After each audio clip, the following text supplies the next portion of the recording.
महत्त्वाची बातमी आहे। सातारा जिल्हा परिषदेच्या सत्ता स्थापनेमध्ये नवा ट्विस्ट आलाय।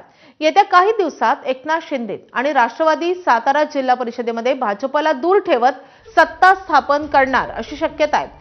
मुंबईतील नंदनवन बंगल्यावर मंत्री मकरंद पाटील आणि मंत्री शंभूराज देसाई यांनी उपमुख्यमंत्री एकनाथ शिंदे आणि खासदार श्रीकांत शिंदे यांची भेट घेतल्याची सूत्रांची माहिती आहे। अजित पवारांच्या राष्ट्रवादीचे 20 जिल्हा परिषद सदस्य आणि एक अपक्ष साताऱ्यातून बाहेर हलवण्यात आले, तर राष्ट्रवादीचे जिल्हा परिषद सदस्य आउट ऑफ कव्हरेज झाले।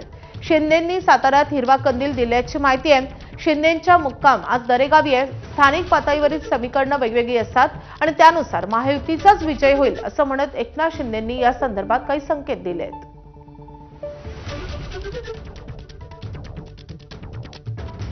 आता इथलं स्थानिक राजकारण जे आहे ते आमच्या सगळीकडची वेगवेगळी समीकरण आहे। जिल्हा परिषदेमध्ये पण पंचायत समितीमध्ये महायुतीलाच लोकांनी कौल दिलेला आहे। त्यामुळे जनतेचा कौल जो मान्य करून या ठिकाणी जी काही स्थानिक पातळीवरची जी समीकरण आहे त्याप्रमाणे महायुतीच विजयी होणार।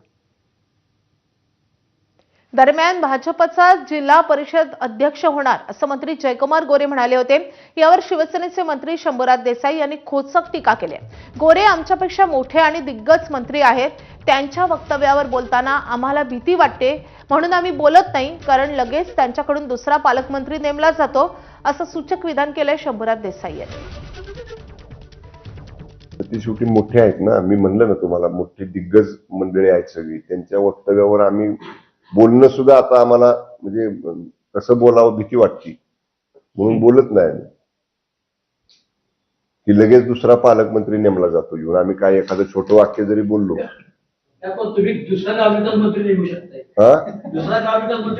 मला तो अधिकार नाही ना सर, त्यांना आहेत अधिकार पालकमंत्री नेमण्याचे, तसे मला नाहीत ना। तर सातारा जिल्हा परिषदेचं पक्षीय बलाबल नेमकं कसं आहे आपण ग्राफिक्सद्वारे समजून घेऊयात। तर सातारा झडपीमध्ये एकूण आहेत 65 जागा आणि बहुमताचा आकडा आहे 33। तर भाजपकडे सदस्य आहेत 27, राष्ट्रवादीचे 20 सदस्य, शिवसेनेचे 15 सदस्य, काँग्रेसकडे 1 सदस्य त्यांचा निवडून आलेला आहे, स्वाभिमानी शेतकरी संघटनेचा 1 सदस्य निवडून आलाय आणि अपक्ष 1 आहे।